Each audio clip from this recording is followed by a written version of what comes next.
कल two wheeler auto के या आप कह सकते हैं तमाम ऑटो सेक्टर्स के नंबर पेश हुए सेल्स के, और जहां पर बहुत बड़ा सेटबैक देखने को मिला वो था एक्सपोर्ट्स पे, और कहीं हद तक इसके ऊपर आप कह सकते हैं अनुमानित भी लगाया गया था।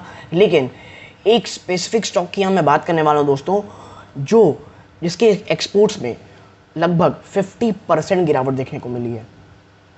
और इस गिरावट के पीछे आप कह सकते हैं ज़्यादा कंसर्निंग चीज़ ये है कि इसने अभी अभी एक्सपोर्ट के ऊपर काफ़ी ज़्यादा फोकस करने की कोशिश की थी।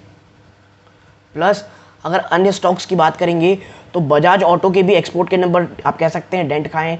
रीज़न अगर आपको नहीं पता, वो नाइजीरिया इशू है दोस्तों, क्योंकि वहाँ पे जो स्लो डाउन है वहाँ होता हुआ दिखाई दे रहा है। और अफ्रीकन कंट्रीज़ में बजाज का एक आप कह सकते हैं काफ़ी अच्छा एक्सपोर्ट्स का बिजनेस है, और वहाँ पे इकॉनमी थोड़ी सी प्रॉब्लमेटिक चल रही है।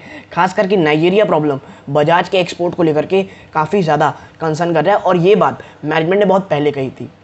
बात करें टीवीएस की तो उनके भी जो एक्सपोर्ट है उसमें काफ़ी हद तक डेंट देखने को मिली है, लेकिन ये अन्य टू व्हीलर से काफ़ी हद तक कम थी दोस्तों।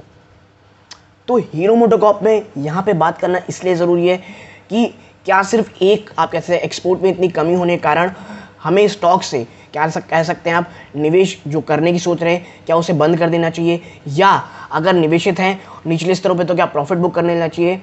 और क्यों मुझे हीरो मोटोकॉर्प काफ़ी अच्छा लगता है, और मैंने काफ़ी लंबे समय से हीरो मोटोकॉर्प के ऊपर वीडियो नहीं बनाया था, लेकिन आज मैं जो तमाम अन्य ब्रोकरेज हाउसेस हैं वो क्या कह रहे हैं, क्योंकि मैंने उनकी स्टडी की, मुझे लगता है उन्होंने जो आप कह सकते हैं जो सार निकाला है अपने रिसर्च का वो टू द पॉइंट और परफेक्ट लगा मुझे। और यदि आप हीरो मोटोकॉर्प में निवेशित हैं, निवेश करना चाहते हैं और इन सेल्स के नंबर को देख करके थोड़े से कह लीजिए आप आशंकित हैं, थोड़े स्केप्टिकल हैं कि निवेश आगे करना चाहिए या नहीं करना चाहिए, या प्रॉफिट बुक कर लेना चाहिए, क्योंकि यदि आप बाजार में देखेंगे तो हर जगह गिरावट की बातें चल रही हैं। नमस्कार दोस्तों, मेरा नाम है अमिताभ मिश्रा और आज बात करने वाला हूँ हीरो मोटोकॉर्प की। तो अब विदाउट वेस्ट टाइम सीधा लेके चलता हूँ मैं आपको उस एनालिसिस की तरफ, ताकि आपका बहुत सारा डाउट जो भी हीरो मोटोकॉर्प को लेकर के, फ्यूचर को लेकर के, फ्यूचर लॉन्चेस को लेकर के, इलेक्ट्रिक व्हीकल को लेकर के जो इनकी स्ट्रैटेजी है उसको लेकर के इस एक वीडियो में सब क्लियर हो जाएगी दोस्तों।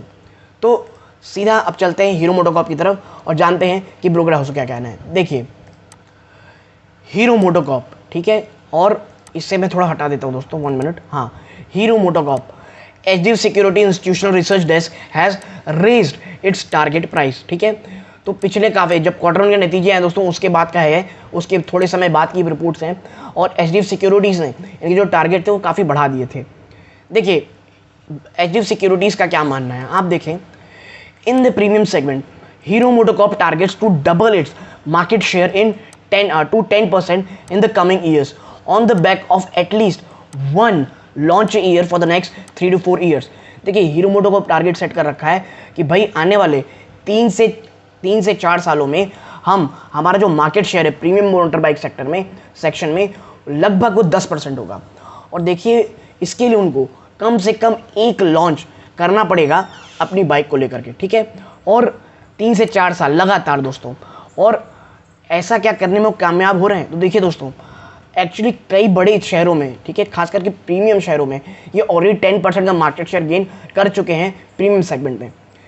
Hero MotoCorp share in premium segment in town like Bangalore, Coimbatore, Cochin, Allahabad, Azamgarh, ये इलाहाबाद दोस्तों प्रयागराज है आज का, Azamgarh, Bareilly has already reach 10%, ठीक है। ऑलरेडी ये सब जो है दोस्तों 10% का मार्केट शेयर टच कर चुके हैं। यानी आप समझिए ये जो टारगेट है 10% का, उसको लेकर के कंपनी बहुत ज़्यादा कह लीजिए फोकस्ड है और बहुत ज़्यादा आप कह सकते हैं मेहनत कर रही है। और ये एज ए इन्वेस्टर्स आपको काफ़ी अच्छा कह लीजिए महसूस होना चाहिए, क्योंकि काफ़ी लंबे समय से ना मार्जिन्स को लेकर के जो बाइक है खासकर हीरो मोटोकॉर्प वो बहुत स्ट्रगल कर रही थी।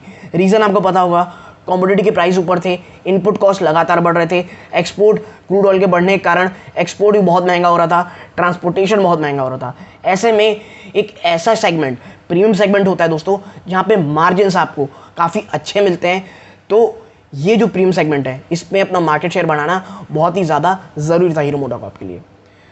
Sustain demand recovery in motorcycles specially from rural regions is likely to be a key upside trigger for the stock, ठीक है। और आप देखिए आने वाले समय में जो रूरल डिमांड है दोस्तों, ये बहुत ज़्यादा ज़रूरी है बढ़ना। और अगर ये बढ़ता है तो ये हीरो मोटोकॉर्प के इन्वेस्टर्स के लिए, हीरो मोटोकॉर्प के लिए बहुत ज़रूरी होगा। क्योंकि मैं आपको बता दूँ, हीरो मोटोकॉर्प ये एक वो ब्रांड है दोस्तों इंडिया का जो रूरल से रूरल एरिया में आपको इसकी ब्रांचेस मिलेंगी। और इसीलिए डोमेस्टिक अगर आप देखेंगे, डोमेस्टिक सेल्स में हीरो मोटोकॉर्प के आसपास भी कोई नहीं रहता। और जो स्टॉक में अब गिरावट देखने को मिली थी हीरो मोटोकॉर्प की, वो इसलिए देखने को मिली थी कि जो डोमेस्टिक बाजार था हमारा, वहाँ से ही डिमांड नहीं आ रही थी। और यही कारण है कि हीरो मोटोकॉर्प एक समय में अन्य स्टॉक से सबसे ज़्यादा गिरा था दोस्तों।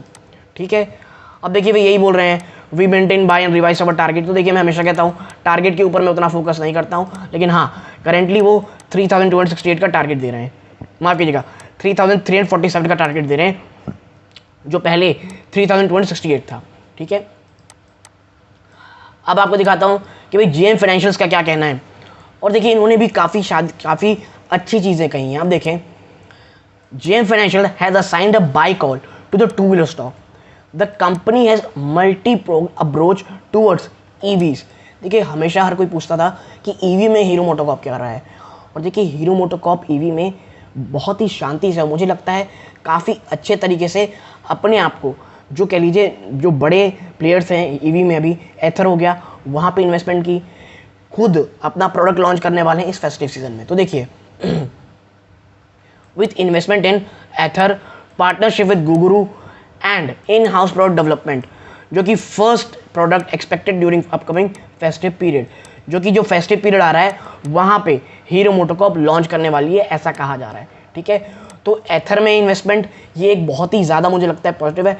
और पर्सनली एथर जो है दोस्तों, वहाँ पे जो टू व्हीलर, जो इलेक्ट्रॉनिक व्हीकल है, टू व्हीलर जो इलेक्ट्रॉनिक व्हीकल सेगमेंट है, उसमें काफ़ी अच्छा मार्केट शेयर ये गेन कर रहा है। और ओला जो एक डरा रही थी एक समय में कंपटीशन के लिए, वो ओला दोस्तों उतनी ज़्यादा अच्छी नहीं कर पा रही। रीजंस आपको पता होगा, बहुत सारे फॉल्ट के केसेस आपको देखने को मिले। The company remains focused on a export. ठीक है, अब किन चीज़ों में कंपनी फोकस है? पहला एक्सपोर्ट। और आपको मैं बता दूं, यदि आप पिछले 2-3 क्वार्टर में देखेंगे या 4 क्वार्टर में, कंपनी के एक्सपोर्ट्स लगातार बढ़े हैं दोस्तों। करेंटली मानता हूँ इस बार एक्सपोर्ट में कमी आई है। रीज़न आपको पता होगा, पूरे विश्व में जिस तरह से माइक्रो इकोनॉमिक एनवायरनमेंट स्ट्रगल कर रहा है, सप्लाई चेन के इश्यूज लगातार बढ़ रहे हैं, एक्सपोर्ट गिरना ही था, और ये ऑलरेडी बाजार ने डिस्काउंटेड कर दिया था। प्रीमाइजेशन ऑफ एमसी मोटरसाइकिल दोस्तों, मोटरसाइकिल सेगमेंट में अपने जो प्रीमियम सेक्टर है उस पर बढ़ोतरी करना। Scooterization, we expect Hero MotoCorp to draw support from improving consumer spending going ahead, leading to 14% volume CAGR। ठीक है, ओवर फाइनेंशियल 2024 ई तक 14% की वॉल्यूम CAGR की बढ़ोतरी होने वाली है 2022 से लेकर 2024 के अंत तक। ठीक है, maintain buy with target March 2023 target price of ₹3200। ठीक है, demand sustenance post upcoming festive season will be की मॉनिटरेबल। देखिए हर कोई एक चीज़ में फोकस है, बल्कि मैं कहूँगा 2 चीज़ में दोस्तों। वो है पहला, जो फेस्टिव सीजन आ रहा है वो किस तरह जाता है, और दूसरा दोस्तों रूरल डिमांड किस तरह बढ़ती है। रूरल डिमांड का बढ़ना, और देखिए मॉनसून अच्छा होने का कारण मुझे लगता है रूरल डिमांड से कुछ पॉजिटिव चीज़ें हमें मिल सकती हैं। आगे अगर हम चलें तो आप देखेंगे,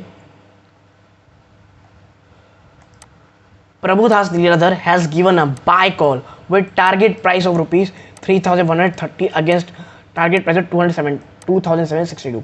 तो प्रभुदास लीलाधर जी ने भी, जो ब्रोकरेज हाउस है, जी नहीं बोलना चाहिए, जो ब्रोकरेज हाउस है वहाँ से भी एक कह लीजिए बाइंग कॉल आई है, और टारगेट प्राइस भी लगभग वही है जो सब, देखिए 3100 लेकर के 3300 के बीच हर का टारगेट है इसमें। ठीक है, और देखिए जो हीरो का जो की बेनिफिट रहने वाला है वो क्या है? Rural recovery and festive season demand, जो मैंने आपको पहले बताया, रूरल रिकवरी और festive demand, increasing focus on export and premiumization. देखिए वो भी सेम वही चीज़ कह रही है कि भाई एक्सपोर्ट में फोकस और प्रीमाइजेशन होना, incremental savings through leap saving programme leading to margin expansion. देखिए बहुत ज़्यादा कंपनी एक सेविंग्स मोड में चली गई थी जब इनपुट कॉस्ट इतना बड़ा था, और लगातार उस मोड में रहने से आप कह सकते हैं मार्जिन में आपको एक्सपेंशन देखने को मिलेगा।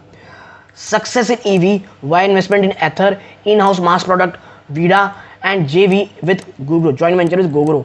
तो देखिए ये भी ये कह रहे हैं कि जो सक्सेसफुल इन्वेस्टमेंट रही ना इनकी इलेक्ट्रॉनिक व्हीकल्स में, सबसे पहला एथर में इन्होंने शानदार इन्वेस्टमेंट की, फिर जो इन हाउस मास प्रोडक्ट जो इन्होंने लाने वाले हैं फेस्टिव सीजन में, जिनका नाम इन्होंने वीडा रखा था, आपको पता हो, वो भी आप कह सकते हैं काफ़ी अच्छा शानदार इंप्रूवमेंट हो सकती है। और ये जॉइंट वेंचर उन्होंने गोग्रो के साथ किया था वो चीज़ दोस्तों। और estimated largely unchanged maintain buy with a target price of 3130। ठीक है, तो यानी कि ये भी चीज़ें काफ़ी अच्छी है दोस्तों। अब चलते हैं थोड़ा आगे।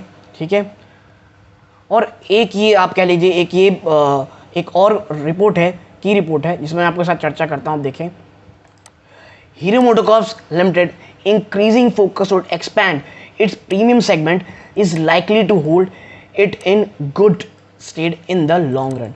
जो इन्होंने दोस्तों ये भी ये कह रहे हैं कि जो ये फोकस रहा है दोस्तों इनका प्रीमियम सेगमेंट में, ये आने वाले समय में इन्हें काफ़ी अच्छी पोजीशन में दिखेगा। The automaker has launch premium variants. ठीक है, ऑटोमेकर प्रीमियम वेरिएंट्स जो लॉन्च कर रहा है दोस्तों, which is the XT series across glamour, passion, Splendor, destiny model. तो आप समझ रहे होंगे किस तरह प्रीमियम सेक्टर में, प्रीमियम सेक्शन बाइक्स में ये लगातार अपनी फोकस कर रहे हैं। और ये जो XTEC सीरीज़ है दोस्तों, इनकी जो बाइक्स है, सीरीज़ की जो बाइक्स है, ग्लैमर, पैशन, इनमें the demand for these product is outstripping supply as of now. जो डिमांड है दोस्तों, जो सप्लाई हो रही है उसके कहीं ज़्यादा है। And the company said in the June quarter, जो पहले क्वार्टर में पेश किया था, अर्निंग कॉल में कहा था last week, this is despite the vehicle being price 7 to 10% higher than the base model. और आप समझिए कि डिमांड इतनी ज़्यादा है, और ये कब ज़्यादा है, जब इनकी जो प्राइस दोस्तों ये XTEC सीरीज़ की वो 7 से 10% ज़्यादा है इनके बेस मॉडल से। और ये चीज़ क्या रिफ्लेक्ट करता है, प्रतिबिंबित करता है कि जो स्ट्रॉन्ग डिमांड है इन सेक्टर में। यानी कि आप समझिए तमाम ब्रोकरेज हाउसेस हीरो मोटोकॉर्प में अब बुलिश तो हैं, और कुछ भी अगर बड़ी गिरावट होती है तो वो एक ख़रीदारी का मौका होगा इन्वेस्टर्स के लिए। अब बाज़ार प्रीमियम सेगमेंट के लिए काफ़ी ऊपर स्तरों में ट्रेड कर रहा है। अगर आप यूट्यूब में या बाकी अगर आप टीवी आप कॉल्स देखते हैं, हर कोई एक ही बात कह रहा है, बड़ी गिरावट हो सकती है, बड़ी गिरावट हो सकती है बाज़ार में। यदि बाज़ार बड़ा गिरेगा तो हीरो मोटोकॉर्प इस गिरावट से बचने वाला नहीं है, ये चीज़ एकदम कन्फर्म है। लेकिन अगर गिरावट होती है, वापस से 2100, 2200, 2300 तक जाता है, सिर्फ और सिर्फ इन्वेस्टमेंट का वो मौका होगा। और यदि आपको मेरी एनालिसिस पसंद आई हो, वीडियो को लाइक कीजिए, चैनल पहली बार आए सब्सक्राइब जरूर कीजिएगा। यहाँ तक जुड़े रहे, अपना कीमती समय दिया, इस बात का बहुत बहुत धन्यवाद। ये वीडियो का अंत है। जय हिंद दोस्तों।